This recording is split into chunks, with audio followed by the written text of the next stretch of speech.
Dans cette partie software des radiateurs connectés, nous allons voir dans cette vidéo le modèle OSI. Ensuite, nous verrons le modèle TCP/IP. Nous mettrons le modèle TCP/IP en relation avec la domotique connectée GOTY. Et dans une vidéo suivante, nous nous intéresserons à la configuration du routeur Internet.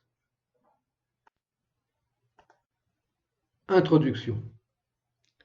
Le modèle OSI, Open System Interface, de l'ISO, Institute of Standard Organization, définit un modèle en 7 couches réseau destiné à normaliser les échanges entre deux machines.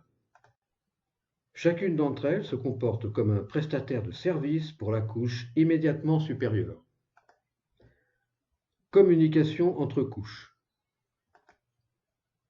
Chaque couche assure une fonction bien précise pendant la transmission des données.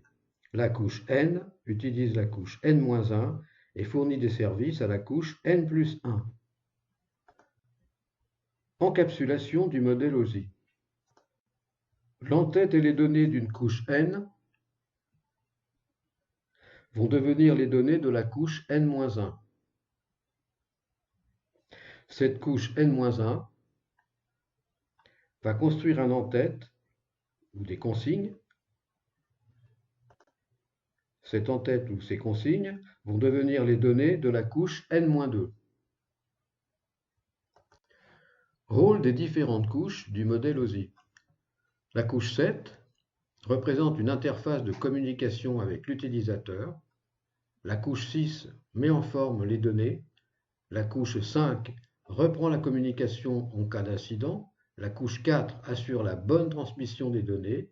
La couche 3 fait le choix du meilleur itinéraire pour transmettre les données sous forme de paquets.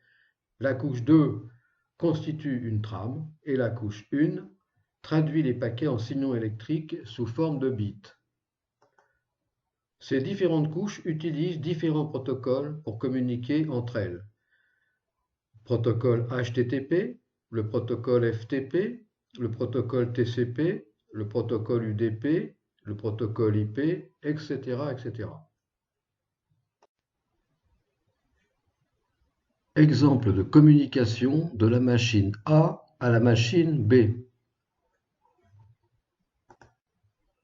Pour envoyer sa donnée N à la machine B,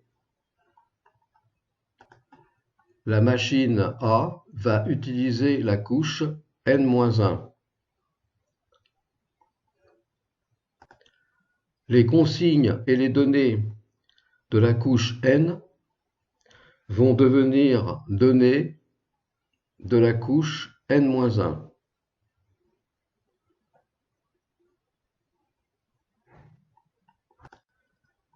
Et les consignes et les données de la couche N-1 vont devenir les données de la couche N-2.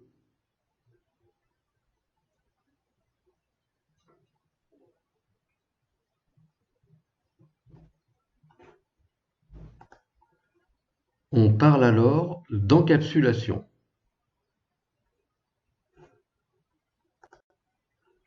Les consignes et les données de la couche N-2 vont transiter par le réseau pour arriver à l'hôte B.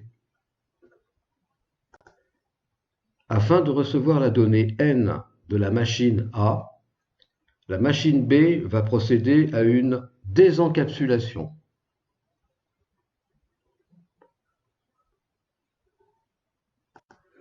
La couche N-1 va procéder au retrait des consignes de la couche N-2 afin de ne garder que les données N-1.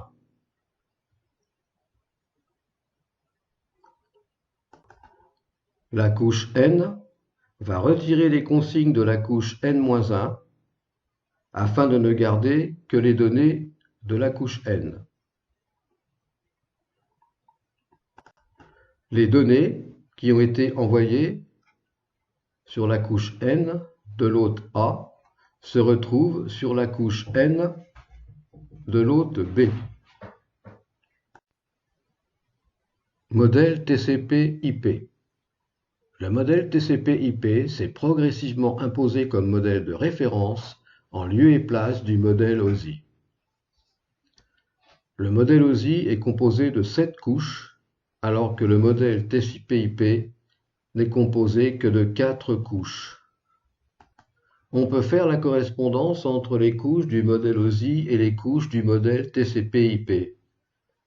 Les couches 7, 6, 5, soit application, présentation et session, correspondent à la couche 4 ou application du modèle TCP/IP.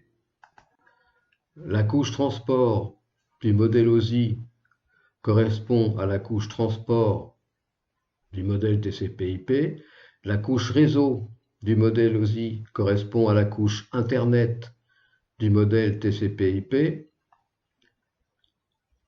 La couche liaison de données et la couche physique du modèle OSI correspondent à la couche accès au réseau du modèle TCP/IP.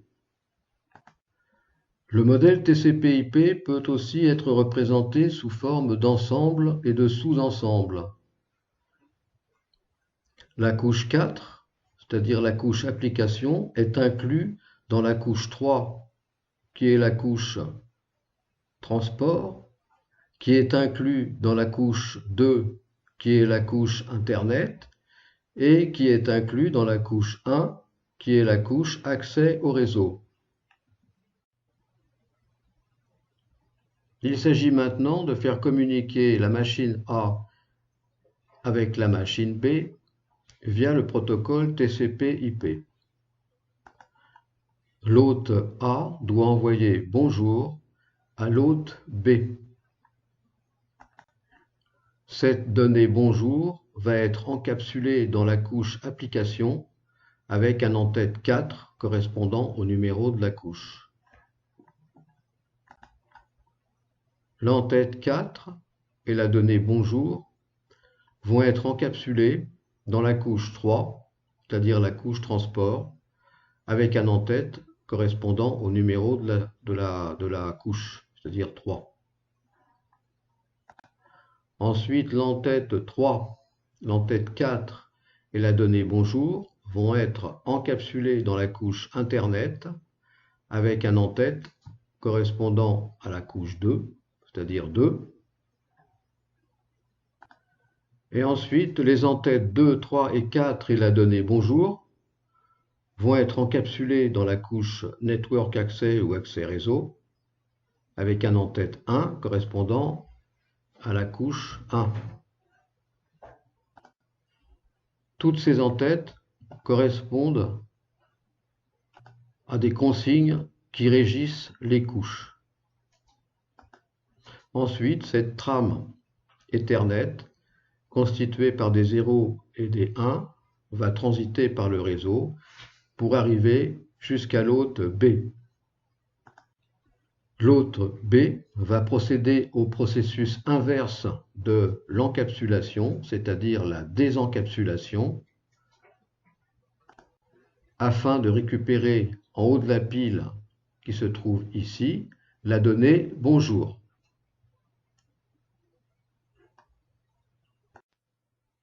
Dans cette vidéo, nous allons mettre en relation le modèle TCP/IP avec la domotique connectée GOTI. Nous allons envoyer une information de hors-gel par le smartphone au radiateur connecté via l'application GOTIsoft.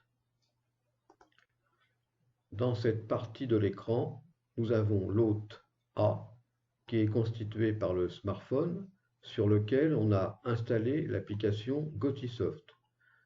Et dans la partie droite de l'écran, nous avons l'hôte B qui est représenté par un ESP01. Nous allons maintenant cliquer sur le bouton hors-gel de l'application GOTIsoft pour envoyer une information de hors-gel au radiateur connecté. Nous allons retrouver cette donnée de hors-gel au niveau de la couche 4 avec un en-tête correspondant au protocole HTTP. Ensuite, cette couche 4 sera encapsulée dans la couche 3 avec comme en tête le protocole TCP.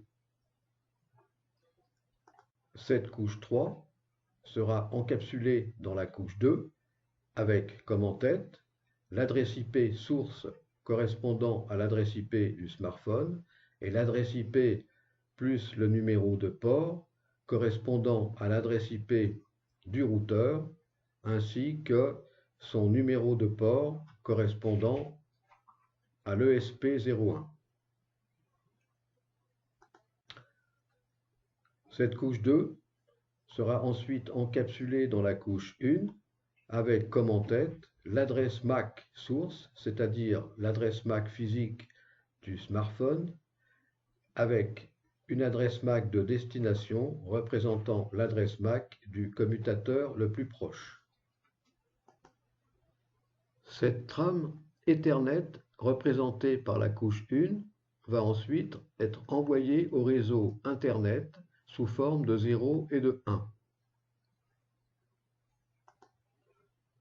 Une fois que le routeur de la box Internet aura détecté son adresse IP et le numéro de port correspondant à l'ESP01, celui-ci laissera passer l'information en Wi-Fi.